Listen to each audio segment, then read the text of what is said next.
think addressing the spring green alone would be garish? The TV adaptation of The Other Bennet Sister changes a lot from Janice Hadlow's original novel. Many of those changes make sense for television. They make the story faster and more dramatic. But those changes have knock-on effects. They don't just make the story more television-friendly. They change what Mary Bennet's story is actually about, turning inner growth into external drama. The biggest change the TV show makes from the book is that it externalizes Mary's conflict. In the book, Mary's biggest obstacle is often herself. Because of her mother's obvious favoritism towards her prettier sisters, Mary learns very young to avoid attention. If she tries to be pretty, she'll be judged. If she tries to enjoy herself, she'll be laughed at. So by the time that we reach the events of Pride and Prejudice, Mary is awkward because she has trained herself to be cautious, stiff, and to follow the rules to avoid humiliation. We see this behavior in the scene with Mr. Sparrow. After Mary dances with him twice, Charlotte warns her about what other people will think if she dances with him again. Mary, you are very young, and perhaps do not fully appreciate how things are. In the book, that warning sends Mary into a spiral of self-consciousness and dread. She immediately imagines the worst, Mrs. Bennet coming up to reprimand her and humiliating Mr. Sparrow in the process. It is Mary's own self-talk that causes her to reject Mr. Sparrow, whereas in the TV show, the scene plays out very differently. We see Mrs. Bennet actually take action. You will not dance with him again. Instead of her own self-talk doing the work, we actually see Mary trying to push back. But Mother, he's been most attentive. He's quite the gentleman. It is a small change, but it changes the conflict from internal to external. In the show, Mary has a moment of happiness, but her mother crushes it. In the book, Mary has a moment of happiness, imagines how her mother would crush it, and then crushes it herself. That is much more psychologically painful. The book is not just showing us that Mary's family restricts her, it is showing us that Mary has learned to restrict herself. This scene is pivotal because it directly leads to Mary's obsession with rules. After the ball, Mary decides that her feelings have betrayed her. They have led her into a social mistake, caused humiliation, and hurt Mr. Sparrow. So she turns to books, behavior conduct manuals, and Fordyce's sermons. Her conclusion in the novel is, if she wished to act rightly, she must conquer her passions, she must think more, and feel less. That is the prison Mary builds for herself. She has learned to control herself before anyone else has to. This is very different compared to an active Mrs. Bennet in the TV show. I understand why the TV show made this change. It is very hard to show on screen Mary talking herself out of happiness. It is much easier to have Mrs. Bennet walk into the scene and say, "You will not dance with him again." That gives the audience a clear antagonist, a clear obstacle, and a clearer emotional beat. The show often takes something that is internal in the book, Mary's fear, hesitation, shame, or self-denial, and turns it into an external obstacle. We see this pattern with Mr. Collins. In the book, when Mr. Collins comes to Longbourn, Mary talks herself into pursuing him. She's not attracted to him, but she's trying to reason herself into a practical future. When Charlotte seizes her chance after Lizzie rejects him, it becomes a lesson for Mary. While Charlotte saw the opportunity and acted on it decisively, Mary has been uncertain and wavering. That makes Charlotte a foil for Mary. It shows how, while Mary may tell herself that she wants to be practical and rational, she is still wavering due to her feelings and uncertainty. In the TV show, this complexity is simplified. We see Charlotte immediately zero in on Mr. Collins. The one from the entail. It's Mr. Collins who stands to inherit Longbourn. The house, the estate, the income, all of it. So... Charlotte encourages Mary to get herself noticed by performing. Nonsense, Mary. Mr. Collins is sure to be impressed. But when Mary does perform, Charlotte approaches Mr. Collins and distracts him. Charlotte is portrayed as more conniving, and Mary becomes a victim. That makes the conflict cleaner, but less internal. Mary does not lose Mr. Collins because she hesitates and isn't sure of her feelings. She loses him because Charlotte gets in the way. Another example of where conflict is externalized is Tom and Mary's relationship. The most glaring change the TV show makes is the introduction of a new character, Miss Baxter. Just as Mary is starting to enjoy Tom's company and his personality, she meets Miss Baxter. There's a gentleman I'd like you to meet. We have something of an understanding. So just as Mary begins to open herself up to love, the door slams shut in her face. Her hopes are dashed because Tom is unavailable. He is not a choice she can make. This fundamentally alters the dynamic between Mary and Tom. In the book, the obstacle between them is hesitation. Mary does not see herself as someone desirable, and Tom has his own insecurities. Both of them feel more than they say, so the romance depends on whether Mary can grow brave enough to speak her true feelings without any guarantee that they will be returned. But in the show, the obstacle is external. It's Miss Baxter. Instead of Mary and Tom needing to grow, the solution is Miss Baxter leaving Tom to marry someone else. Take care of him for me. Very convenient. This also changes the love triangle with Mr. Ryder. Ryder is tempting because he is the easier emotional choice. He is flattering, expressive, and loudly interested in Mary. So Mary's choice is between a man who openly likes her and a man who has never told her his feelings and may never offer for her. In the book, Mrs. Bennet boils her choice down when she says, "Well, if the gentleman is not here, I think that tells us all we need to know about the strength of his affection." Mr. Ryder, on the other hand, is both present and interested. So Mary has to ask herself whether the thrill of being chosen is the same thing as being truly loved. But in the show, because Tom is unavailable for so long, Ryder becomes the only real romantic option for several episodes. We see how Mary opens up with him. We see how Mr. Ryder sees and appreciates her qualities. So when Mr. Ryder asks her the important question, whether you might do me the greatest honor. Mary is excited. She's happy. It's only when she realizes that he isn't proposing marriage that she hesitates. But in the same scene in the book, Mary has grown. She no longer lets herself be persuaded by other people's opinions, and more importantly, she values herself enough to know that she deserves better. As the novel puts it, she felt no transformative flood of feeling. Mr. Ryder was not the man from whom she yearned to hear a heartfelt declaration of love. In the book, Mr. Ryder functions not only as a love rival, but as a test for Mary's growth.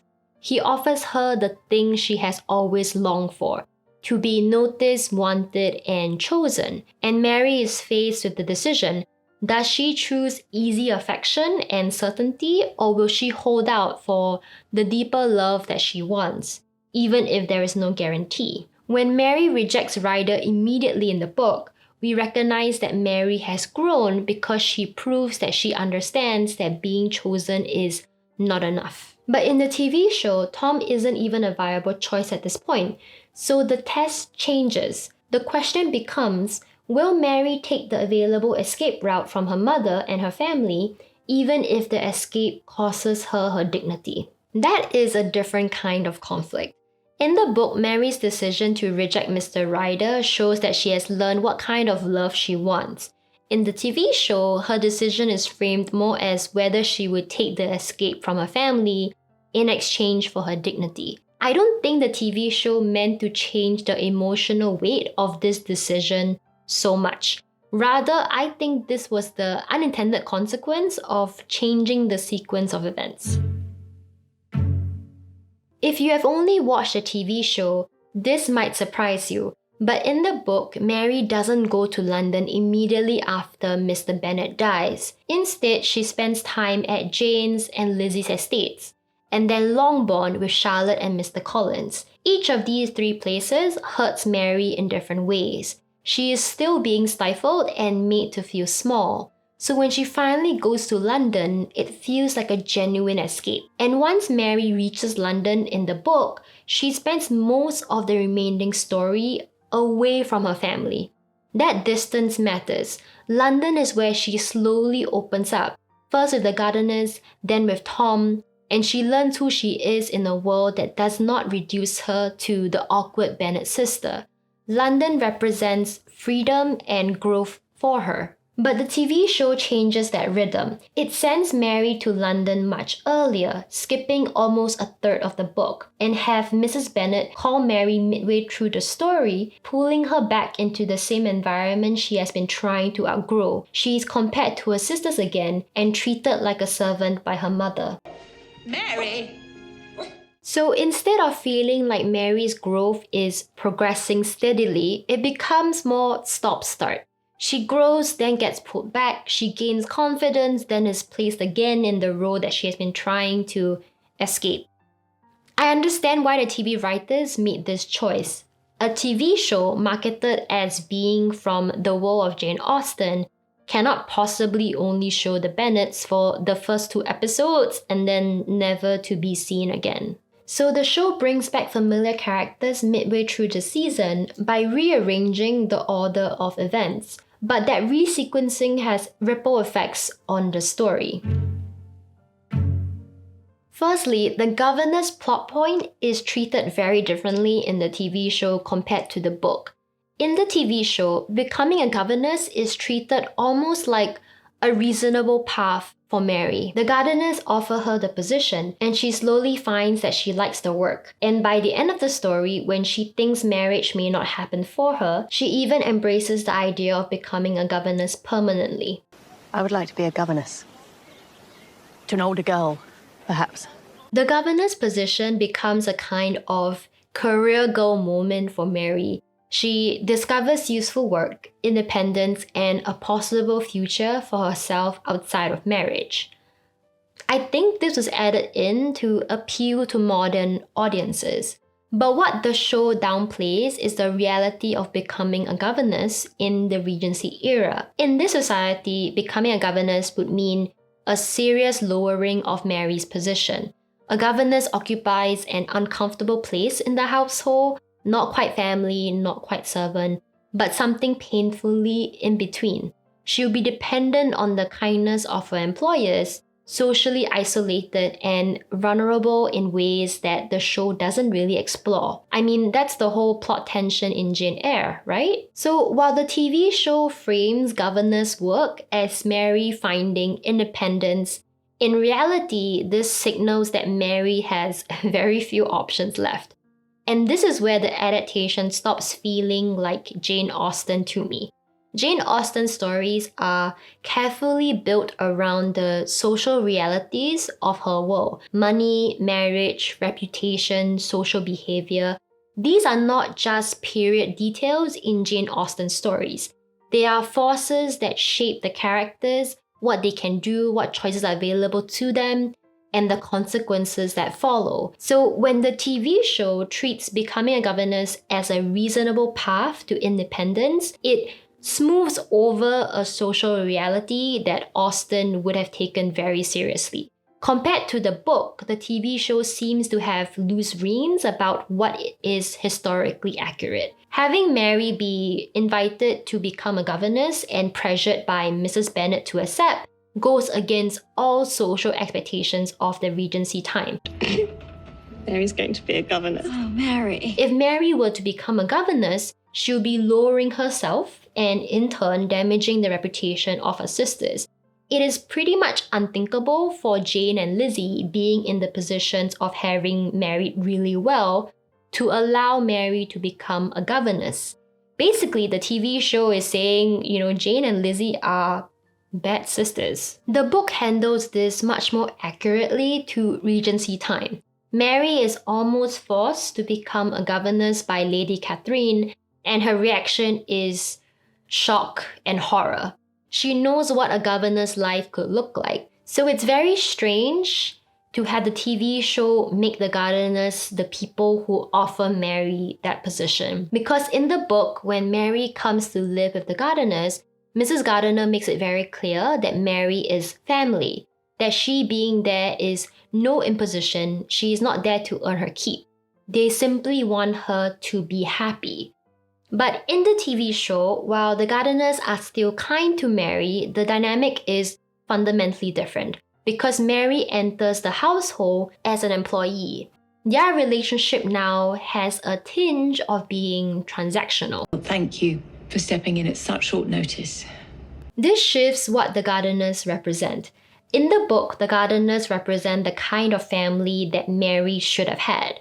Warm, generous, affectionate, and genuinely invested in her happiness. In the show, they behave that way, but the effect is diminished by Mary's position as their governess.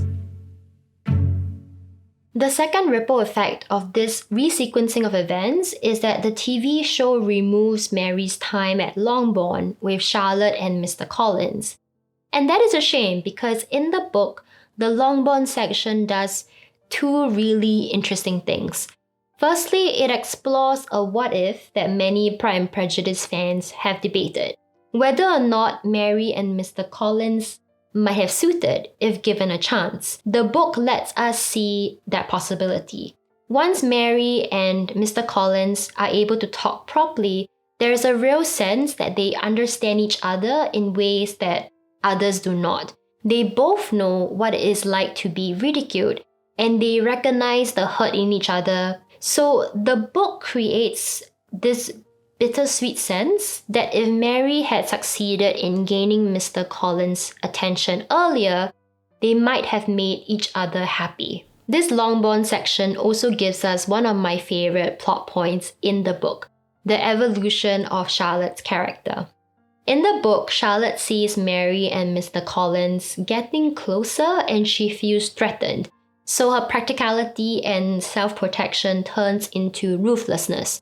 It is Charlotte who puts the thought in Lady Catherine's head that Mary would make a good governess, all to get Mary away from Longbourn and away from Mr. Collins. I love this plot point because it takes Charlotte's defining character trait, practicality, and follows it into something uglier, while still keeping her recognizable as the Charlotte from Pride and Prejudice.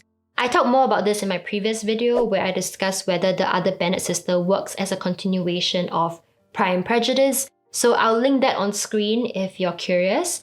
But this plot point is not just interesting for Charlotte, it is also important for Mary's journey. Charlotte is a foil for Mary. She represents the path of practicality, marrying for security and making the best of it.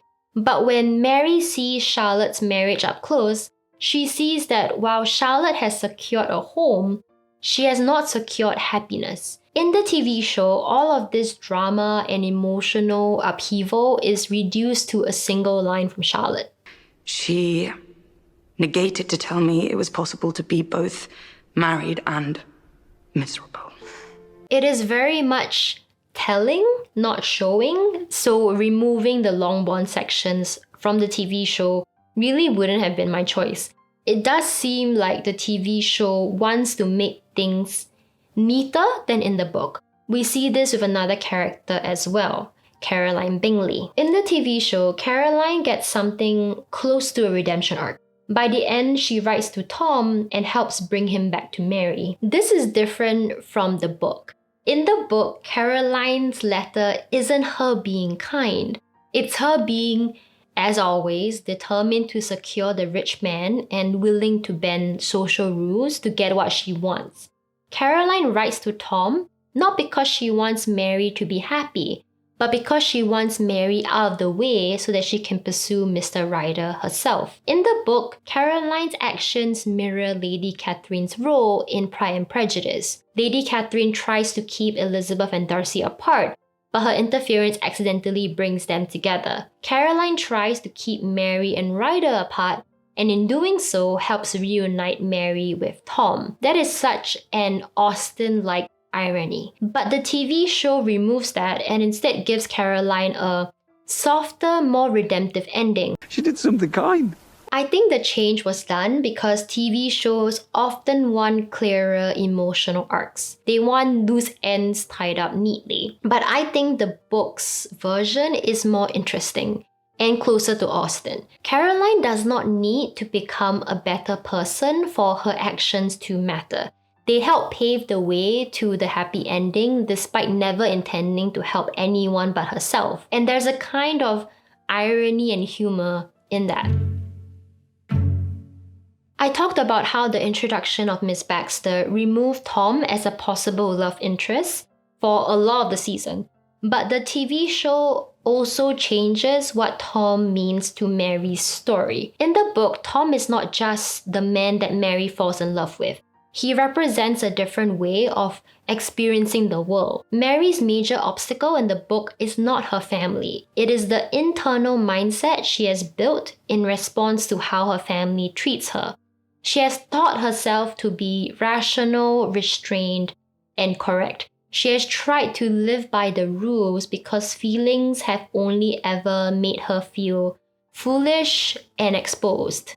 That is why Tom introducing Mary to poetry is so poignant in the book. Poetry is the opposite of how Mary has been living. Fordyce's sermons give Mary rules. Poetry gives Mary permission to follow her feelings. Poetry is still present in the TV show, and it helps create the bond between Mary and Tom. But because Mary's journey has changed, poetry means something slightly different. In the TV show, so much of Mary's conflict comes from outside of herself. Mrs. Bennet humiliating her, Miss Baxter making Tom unavailable, her family pulling her back into old patterns. So poetry is no longer the antidote to Mary's self-denial.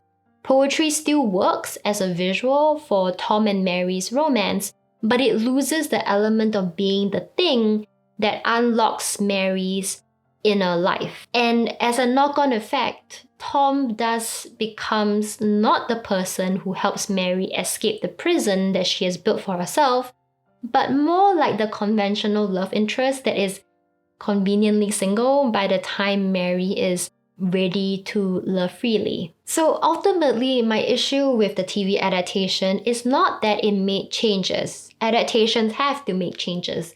And honestly, a lot of the choices made make sense for television. But those choices also change the nature of Mary's growth. Mary is trapped inside a prison that she helped build. Shame, bruise, rationality, the fear of humiliation. Her journey is about slowly realizing that the very things that she used to protect herself are also keeping her from happiness. The show keeps traces of that idea, mostly shown through the voice-over narration, but the actual drama on screen is driven by external obstacles rather than internal growth. If you've watched the show, did Mary's journey work for you on screen? Did it feel like a satisfying exploration of Mary Bennet's story? And if you've enjoyed this video, please do give it a like and subscribe. I've really been into Jane Austen recently, and there will be more videos on her novels in the future on my channel. Thank you so much for watching, and I'll see you in the next one. Goodbye!